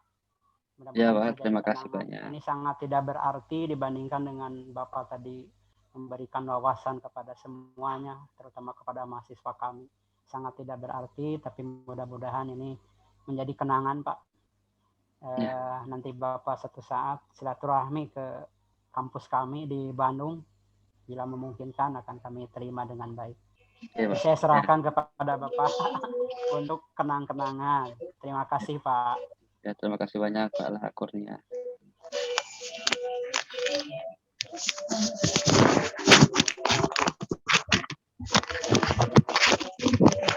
Silakan MC.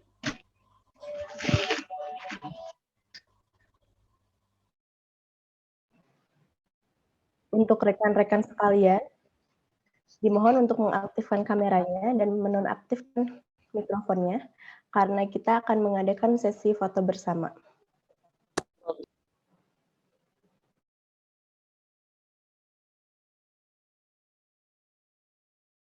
Kelihatan cantik dan gantengnya nih. Tolong dibuka ya. Di sini ada 10 slide ya. Wah, luar biasa. Kita nggak tahu nih ada di slide mana. Mohon bersiap saja. Saya akan bantu untuk screenshot semuanya, mohon diaktifkan. Berarti setiap angka siap-siap ya, karena tidak tahu di slide mana begitu. Terus senyum ya, walaupun gigi sudah kering ya. Oke, bersiap ya semuanya. Saya hitung 1, 2, 3.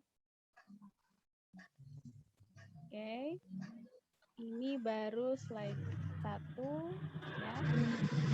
Selanjutnya kita masuk ke slide ke-2. Siap ya? 1, 2, 3.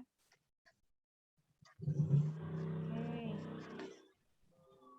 Boleh tutup mulut dulu kalau nanti kering giginya. Sebentar lagi ya. Saya akan masuk ke slide selanjutnya. Slide ketiga.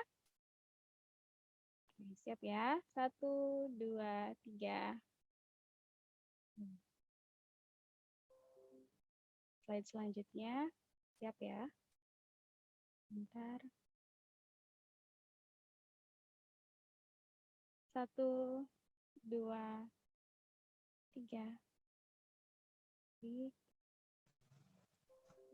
Wah, banyak sekali ya masih sini ada sekitar peserta 200-an nih. Ya, slide selanjutnya bersiap 1, 2, 3.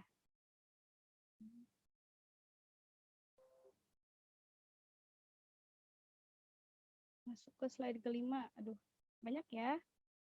Oke, slide selanjutnya memang nggak ada yang buka kamera ya. Saya cepat saja. Sebentar.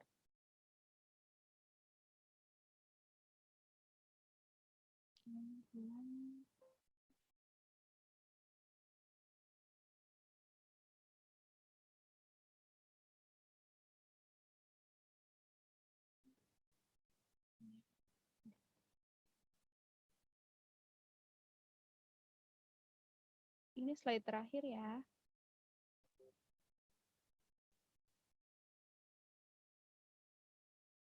Oke. Sudah, silakan saya kembalikan ke MC. Baik. Untuk rekan-rekan, dimohon untuk tidak live karena absen sebentar lagi akan kita share. Nah, sekarang kita masuk ke sesi memberikan apresiasi.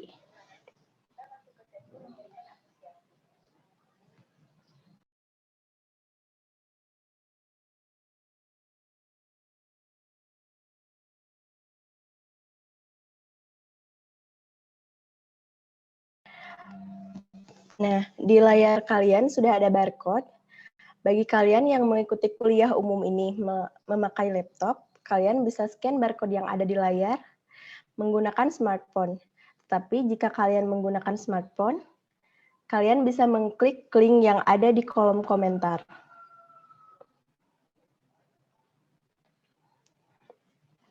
Kalian bisa klik tab love yang ada di pojok bawah sebelah kanan sebanyak-banyaknya. Karena itu bentuk apresiasi kepada narasumber kita yang luar biasa hari ini.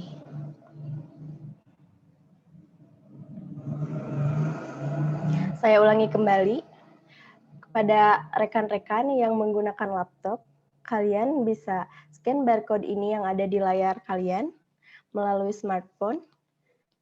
Tapi jika kalian menggunakan smartphone, kalian bisa mengklik link yang ada di kolom komentar. Silahkan develop sebanyak-banyaknya.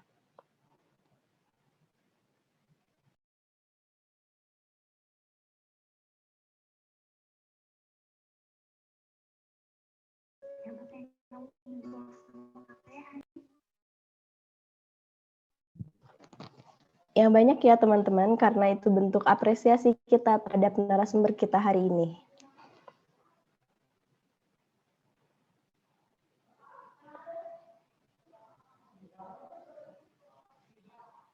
Sudah ada 60 orang, 68 yang masuk.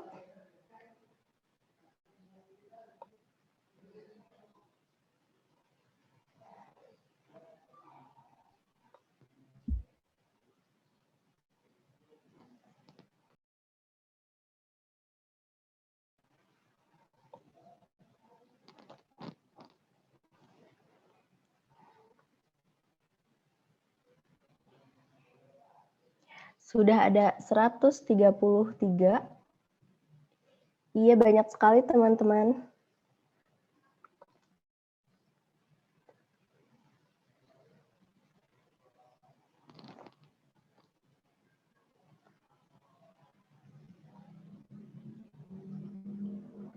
Wow, sudah sampai ke 160. Ini adalah bentuk apresiasi kita terhadap narasumber kita hari ini yang sangat luar biasa, yaitu Bapak Muhammad Ramadana Alfaris, SSMSI.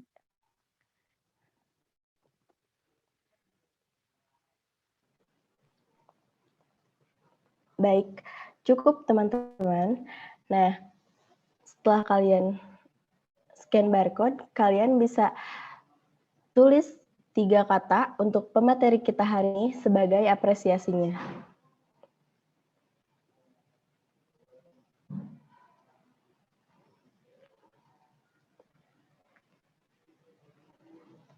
Kalian bisa tulis 3 kata saja sebagai bentuk apresiasi terhadap pemateri kita hari ini.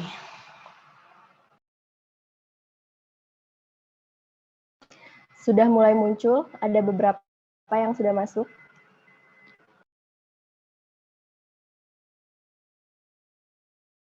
Wow, banyak sekali rupanya ya Bapak. Keren juga ya aplikasinya. Otomatis. Masih banyak yang masuk. Kita baca satu persatu ya teman-teman. Beberapa. Nah, keren katanya Pak. Bermanfaat. Wow, banyak sekali yang masuk.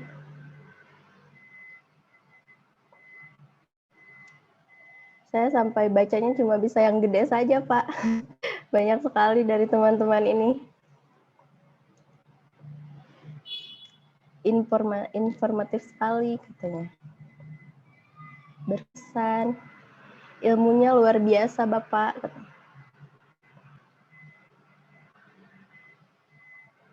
Thank you.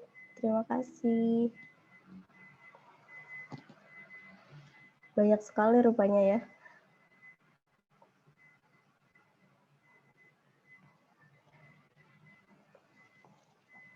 Wow, masih banyak sekali yang masuk.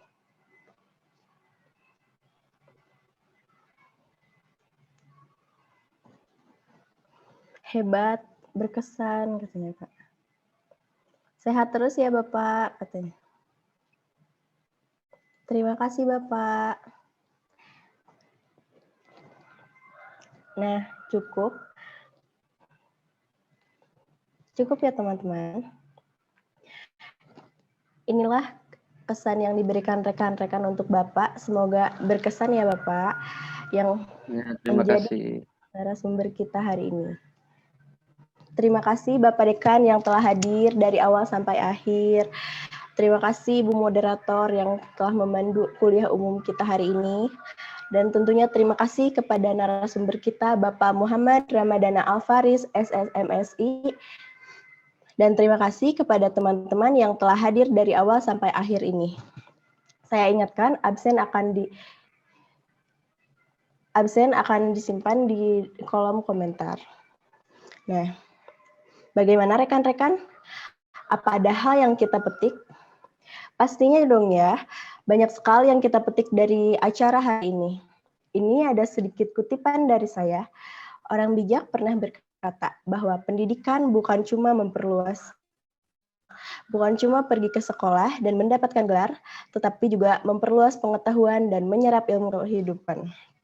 Baik, mungkin itu saja diskusi yang dapat kita lakukan hari ini. Sekian dari saya dan terima kasih atas perhatiannya. Semoga kita berjumpa di acara selanjutnya. Akhir kata, marilah kita ucapkan hamdalah bersama-sama. Alhamdulillah. Alhamdulillahirabbil alamin. Saya Nadia Syaril Maharizki dan tim yang bertugas pamit undur diri. Wassalamualaikum warahmatullahi wabarakatuh. Assalamualaikum warahmatullahi wabarakatuh. Pak Dekan, terima kasih banyak. Saya juga terima kasih Pak Ramadana. Ya Pak. Terima kasih sekali. Banyak Terima Bu kasih, mahasiswa Siti yang- juga dan Mbak MC. Ini di mana Pak? Di kampus, di rumah Pak? Saya lagi WFH berarti Pak. Oh, Iya iya. lagi di rumah. Oh iya iya. Iya. Soalnya di sini juga kena kan Jawa Bali jadinya ada Oh, iya, ganti-gantian sama. gitu Pak. Iya iya betul. Oke Pak ya. Sama sampai 20 Juli Pak ya. 20 ya, 20 Oh, iya, Juli. 20, ya. Oh, iya. Makasih Pak Ramadana. Iya sama-sama Pak. Sampai Dengan ketemu nanti di Bandung. ya. Insya Allah. Ya, mahasiswa sekalian jangan lupa absen ya. Ini link absensinya ada di kolom chat. Untuk mahasiswa dari Widyagama juga boleh mengisi, nanti akan saya bantu laporkan untuk kehadirannya di kuliah umum hari ini. Oh baik, terima kasih Bu Moderator, Bu Siti. Terima kasih, Pak Rama. Indonesia tanah air beta, pusaka abadi nan jaya. Indonesia sejak dulu kala tetap dipuja-puja bangsa. Di sana tempat lahir beta, dibuai dibesarkan bunda, tempat berlindung di hari tua, sampai akhir menutup mata.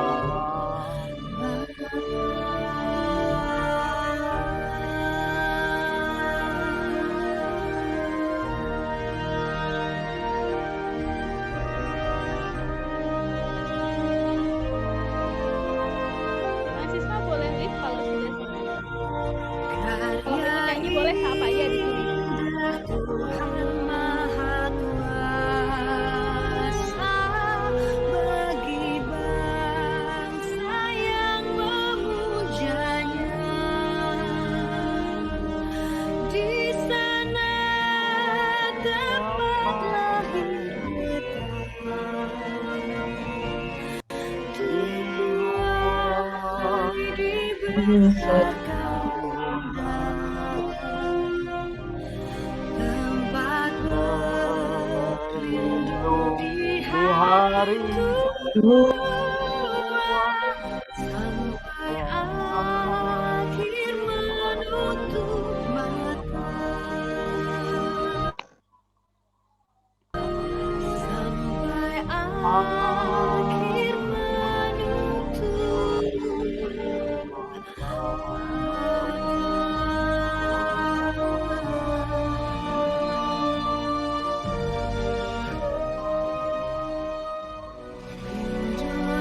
Indonesia tanah